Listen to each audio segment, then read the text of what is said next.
एक लड़की शबनमी सी होठों पे मुस्कुराहट लिए सिल्वर स्क्रीन पर दस्तक देती है और अपनी पहली ही फिल्म से लोगों के दिलों में घर कर जाती है। मानो जैसे ताजा हवा की तरह आई हो वो बॉलीवुड में, और सुनहरे अक्षरों से लिख दिया उन्होंने अपना नाम पत्रलेखा।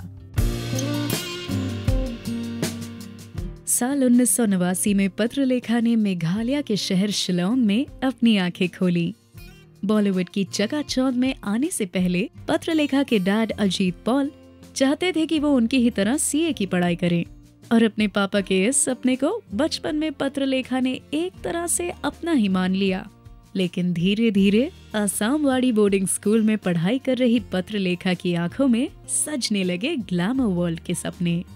मैं बेसिकली हूँ शिलोंग से, मेरे पेरेंट्स अभी भी वहीं पे रहते हैं। मेरे डैड है सीए, तो वो चाहते थे कि मैं हमेशा सीए ही बनूं। तो कहीं ना कहीं जब आप बच्चे होते हो तब आपको लगता है कि मॉम डैड सही बोल रहे हैं कि कर लेता है। फिर मैं गई असम वैली, वो बोर्डिंग स्कूल है, 5th या 6th स्टैंडर्ड में गई। तो तब मैं डांस करना, ड्रामेटिक्स, ये सब में मतलब I start taking part in it, और तब मुझे बहुत अच्छा लगा और तब से मैं किए जा रही हूँ। और फिर मुझे नहीं समझ में आया कि मैं प्रोफेशनल काम क्यों करूँ, जबकि मैं मेरा मन ड्रामा में है। 6th स्टैंडर्ड से वो डांस और ड्रामा कॉम्पिटिशन्स में हिस्सा लेने लगी। किसे पता था कि यही कॉम्पिटिशन पत्रलेखा के लिए एक जुनून बन जाएगा। जो जर्नी है एक्चुअली असम वैली स्कूल से शुरू हुई थी। फिर मैं गई bishop cotton girls school 11th-12th, वहाँ पे भी मैंने पढ़ाई बहुत कम किया और ड्रामा में हमेशा मैं चली जाती थी, नंबर 1 थी ड्रामा में जाने के लिए। स्कूलिंग की पढ़ाई खत्म करते ही पत्रलेखा ने लिया एक अहम फैसला, और वो था सपनों के शहर मुंबई आने का। पत्रलेखा के इस फैसले में वो अकेली नहीं थी। उनकी मॉम पापरी पॉल ने उनका साथ हर कदम पर दिया। मैं जब बॉम्बे शिफ्ट हुई तो मेरी मॉम भी मेरे साथ शिफ्ट हो गई थी। तो बेसिकली मॉम रहती थी यहाँ पे, आती जाती रहती थी।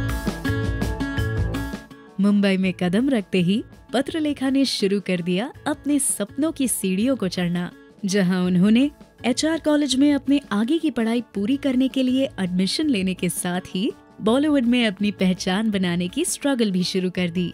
तब से मैंने एड ऑडिशन देने शुरू कर दिए थे और फिर कुछ एड्स क्लिक हुए, पर मुझे बिल्कुल कोई आइडिया नहीं था कि एक्टर कैसे बनना है फिल्मों में। फिर कुछ एक आध एड्स मतलब हिट हो गया,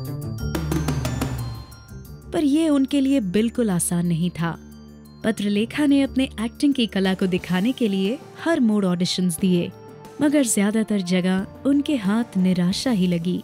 पर वो कहते हैं ना, अंधेरों को हटाने के लिए रोशनी की एक किरण ही काफी होती है, और ऐसा ही कुछ दिखा उन्हें बॉलीवुड के कुछ कास्टिंग डायरेक्टर्स में, जिन्होंने पत्रलेखा को उनके कुछ हिट एड फिल्म्स को देख फिल्म ऑडिशंस के लिए बुलाया था। पर उनके ये ऑडिशंस भी कहीं क्लिक नहीं हो पा रहे थे। कास्टिंग डायरेक्टर जो है जैसे कि मुकेश छाबड़ा, विनोद रावत, अतुल मुंगिया, इन लोगों ने मुझे ऑडिशन के लिए बुलाना शुरू कर दिया, फिल्म ऑडिशन के लिए, सॉरी। और फिर एक्चुअली मेरे ऑडिशंस क्लिक नहीं हो रहे थे, मुझे पता नहीं क्यों नहीं हो रहा था। फिर मैं बैरी जॉन गई 3 महीने के लिए, फिर मैंने और काफ़ी सारे वर्कशॉप्स किए। फिर मैं ऑडिशन देना मैंने वापस से शुरू किया और then I got city lights. पर कहते हैं ना, अगर कोई अपनी मंजिल को पाने के लिए दिल से करता है मेहनत, तो कभी जाया नहीं जाती। और यही हुआ पत्रलेखा के साथ, जब उन्हें हंसल मेहता की फिल्म सिटी लाइट्स के लीड रोल के लिए किया गया approach. I think she is amazing as an actor, and I have learned so much from her. Her dedication, her passion towards her work is something to really to learn from. मुझे तो बहुत ही मज़ा आया उनके साथ काम करके।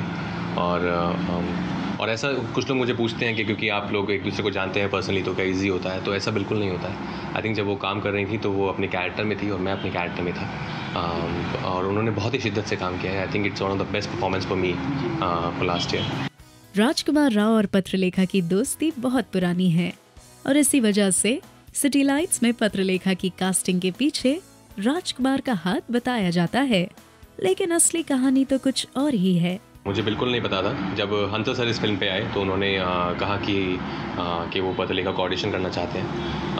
तो उन्होंने ऑडिशन दिया और कुछ 2-3 राउंड्स के बाद शॉर्टलिस्ट होते गए लोग और एंड में 2 लड़कियां थी, तो उसमें से फाइनली पत्रलेखा को ये फिल्म मिली।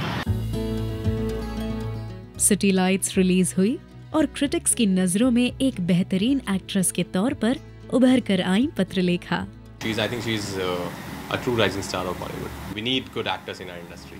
बॉलीवुड की इस राइजिंग स्टार के सक्सेस को एक शख्स ने बहुत करीब से देखा, और तो और वो शख्स पत्रलेखा के साथ थी उनके हर एक मोड़ पर। वो और कोई नहीं बल्कि है पत्रलेखा की छोटी बहन पर्णलेखा। वो बहुत ही बबली इंसान है, बहुत ही शरारती है, but she's also very hardworking and she's always been an inspiration to me and my brother.